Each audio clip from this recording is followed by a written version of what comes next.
everyone. Welcome to the webinar today. We're excited to have you here. NPAC Consulting is a group of consultants based all across the United States, and today we are going to be hosted by Miles. He is located in Hawaii, and he will be touching on Financial Edge NXT and how this can help all of your organizations. Miles is a consultant that really specializes in this software, and we're really excited to have him lead everyone in this opportunity. NPAC Consulting specializes in helping organizations in both Financial Edge and also Razor's Edge.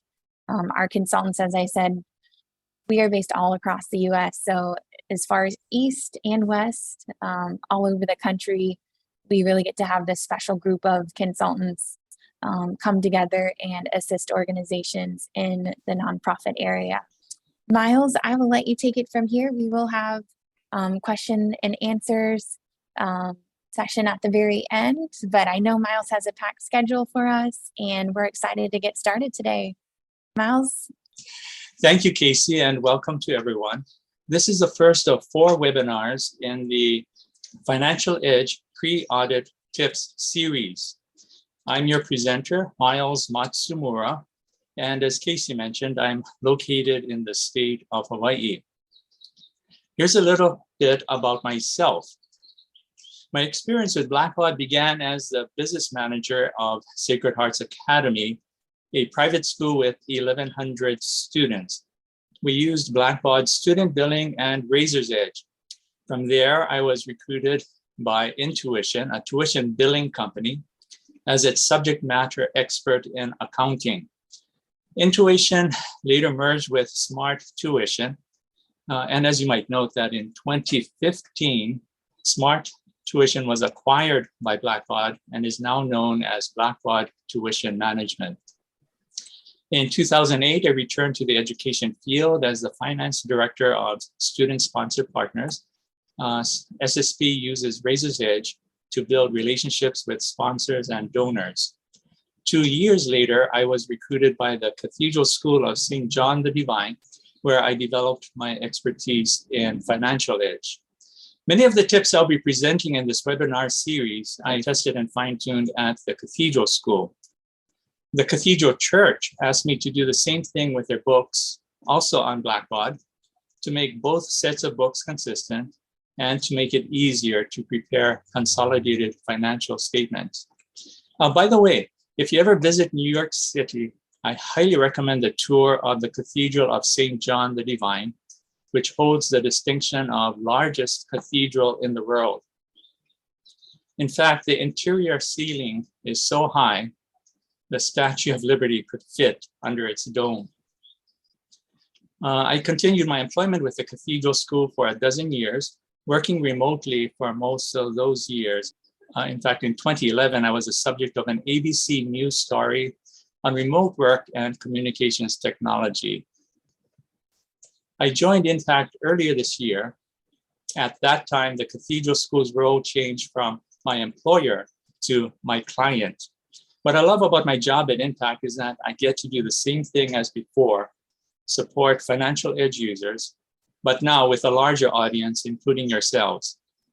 Okay, that's enough about me. Now let's talk about you. Your registration info tells us that the largest contingent of you come from the education field, private schools, community colleges, universities, and foundations. Next are those of you in the healthcare field, meaning hospitals, community health centers, healthcare foundations, and global disease eradication. Next are those in child and family services, followed by museums, small business development, land conservation and preservation, program production for broadcasters, and other. As far as locations, you come from as far west as Hawaii to as far east as the state of Maine.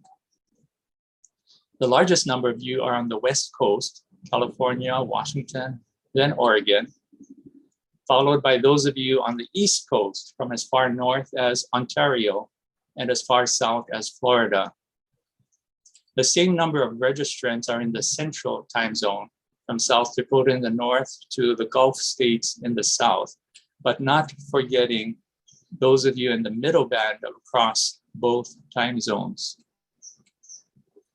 Finally, and not to be forgotten, are healthcare workers on the islands of Oahu and Maui. Thank you for providing this info when you registered. It helps us to know a little more about those we serve. Here are the dates, times, and subjects of our webinar series. We will meet every other Wednesday at the same time. And you're already registered for the entire series, so you may use today's Zoom link for all sessions. Just be sure to add these dates, times, and the Zoom link to your calendar. And we will go through the slides pretty quickly. We have a lot of content to cover. So don't worry about note-taking. A PDF of this presentation will be emailed to you. And we will also send you a link to the webinar video after it is edited and posted. Okay, let's dive in to the first question. What is a VCO CO?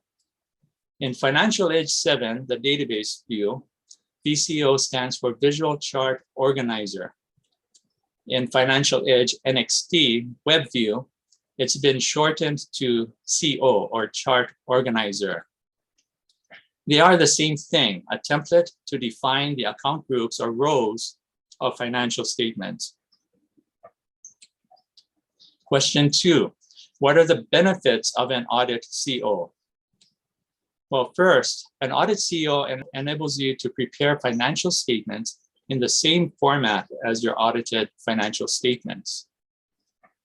An audit CO enables you to export general ledger reports with accounts listed and subtotaled in the same order as your audited financial statements. Now, this one is a real benefit. It's a time saver. In a typical audit, the auditor will ask first for your trial balance report. Then as they begin sampling accounts, the auditor will ask for a GL report, say on your contributions. The next day, a GL report on pledges receivable. Maybe a day later, GL reports for payroll liabilities, insurance expense, prepaid expenses, this program expense, that program expense, and so on. Each time a request comes in, the deadline is short, so you end up dropping everything to work on GL reports. Well, with an audit CO, you can mass export GL reports and submit them at the same time as your trial balance right up front. So when the auditor begins asking for specific GL reports, you simply refer him or her to the GL report workbook you submitted. Simply tell them to search for the account number and they'll find the report they requested.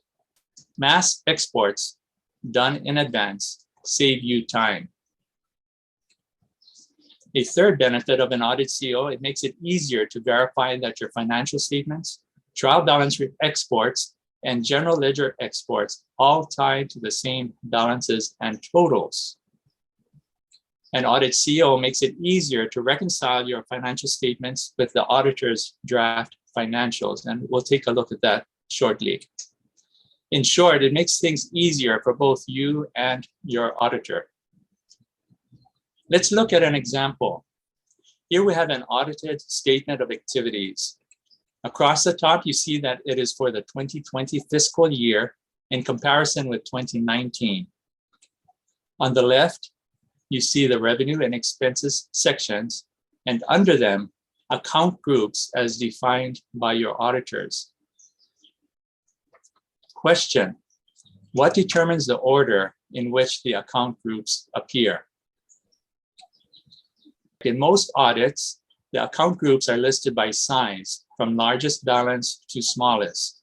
Now, if you use a default chart of accounts, you won't be able to do this since the chart lists accounts in numerical order. But with an audit CO, you simply move account groups into the order which matches your auditor's draft financials or your most recent published audited financial statements. On the next screen, I'll move this audited statement to the rear and pull up a statement created in Financial Edge. you see that the column headers are the same and the account groups on the left are the same. Once you've set up the audit CO and the report template in Financial Edge, it then becomes easy to reconcile differences. So let's take a look at that.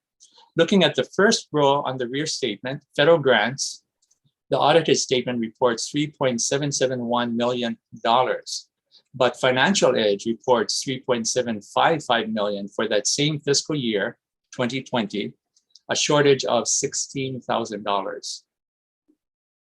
On the next row, program revenues, the totals are the same. For other grants, the audited statement reported $299,000, but Financial Edge shows $315,000, or an overage of $16,000. That suggests that a federal grant deposit was miscoded as a non-federal grant. That needs to be corrected.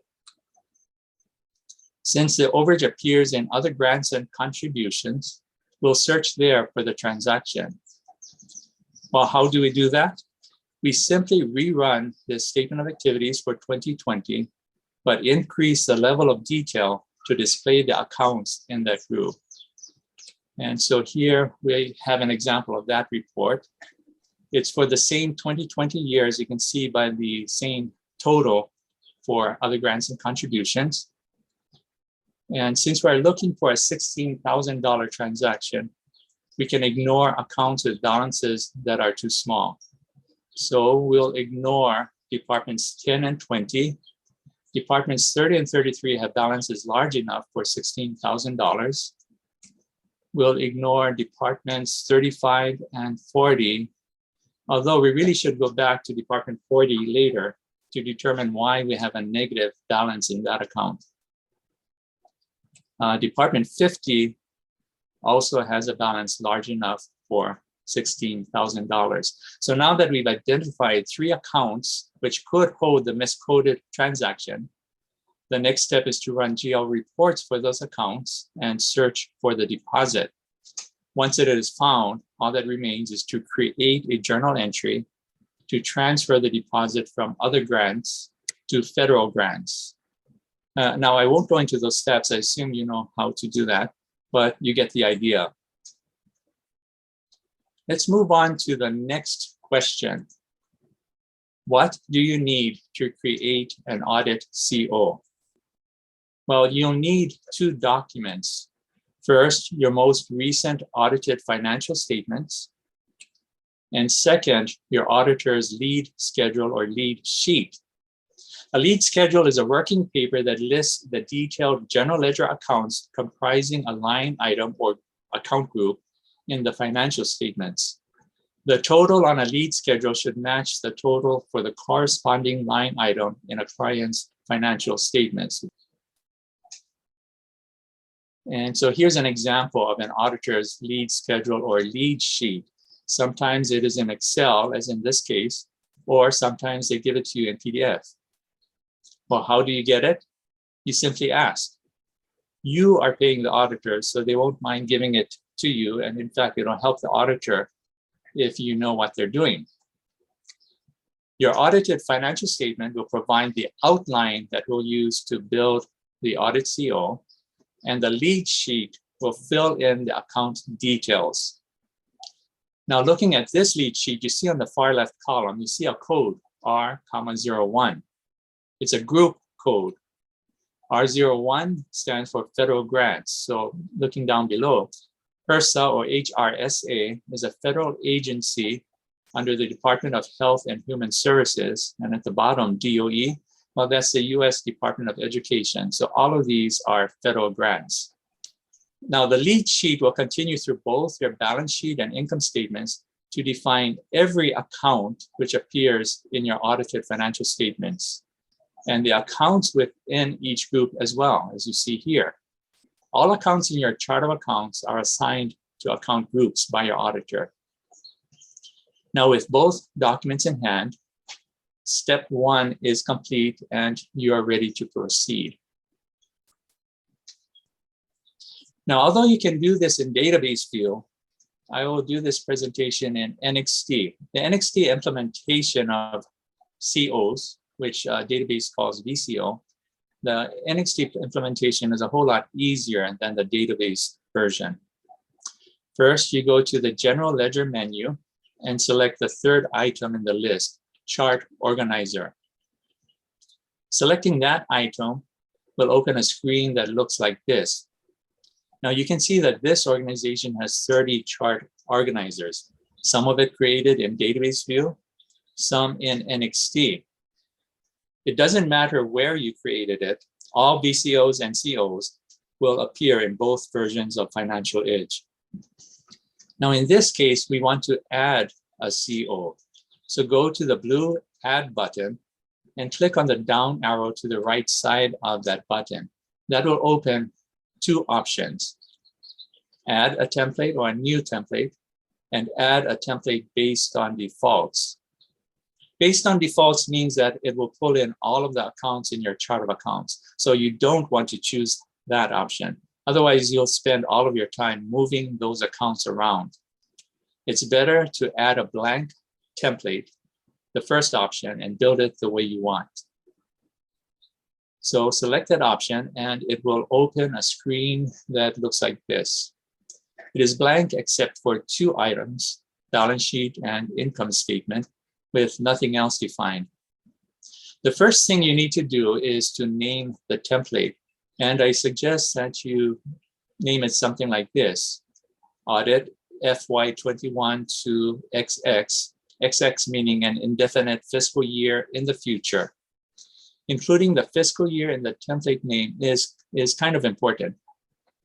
Say you change auditors a couple of years from now, and the new auditor groups the accounts differently. For historical purposes, you need to be able to rerun financial statements for past years in the format that was current at that time. So you need to preserve this CO. In that situation, you should copy the audit CO to a new file name, say Audit FY24 to XX, then modify the new copy to match the new auditor's lead sheet. Better yet is to just give the lead sheet from the old auditor to the new auditor and ask that they not change the account groups. That'll keep it simpler for you. Remember to modify the old CO name to add an end year to it. For example, change it to Audit FY21 to 23. That way you will know exactly which fiscal years that template is for.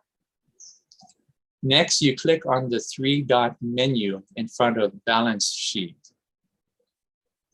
That will open a menu with two options.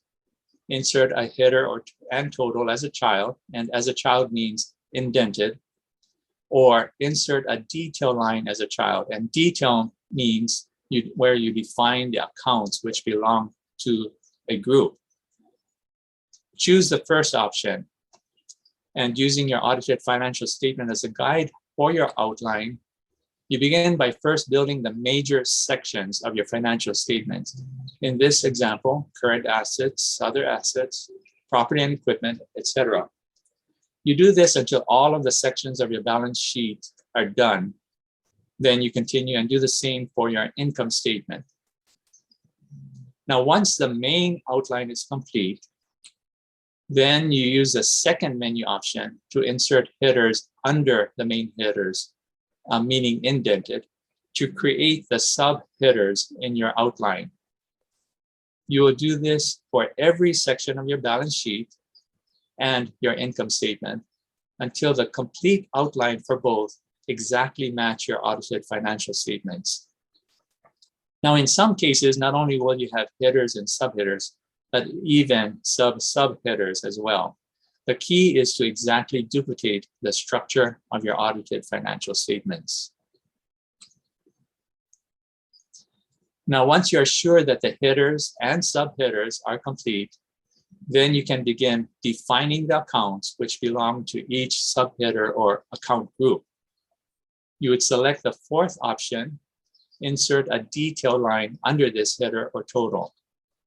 In this example, you will define the accounts which belong to the account group cash and cash equivalents. Now, clicking on that three-dot menu will open a screen on the right In this example, we will define the range of accounts which belong to cash and cash equivalents. Now note that it asks not for account numbers, but for account codes, the middle part of account numbers. That makes it a lot easier. Now, because not all of the accounts on the lead sheet will be in numerical order, some accounts will be out of order and require more than one account detail. So following your auditor's lead sheet, add as many account details under the group as you need to ensure that all of the accounts belonging to a group are assigned to that group. You may have 1, 2, or 3 more account details. Add as many as needed. Now, it's important to remember to save your work frequently. Building a VCO CO may take a few hours, and you don't want to lose your work, so save frequently, probably after every section.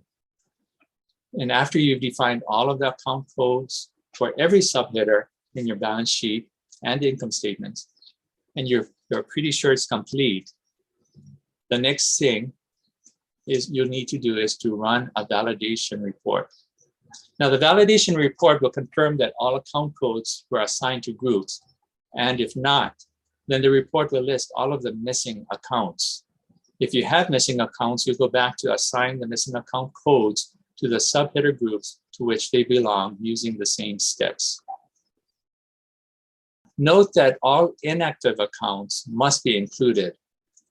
You may ask, why include inactive accounts if we are no longer using them? Well, the reason is accounts which are inactive today were active at some time in the past. Therefore, those accounts affect the balances which are brought forward year after year on your balance sheet. If you exclude inactive accounts, the balances from past years will not roll forward correctly. Your balance sheets for past years will not match your audited financial statements, and the balance sheet for current and future years will be off. So remember, all account codes must be included, even those which are inactive.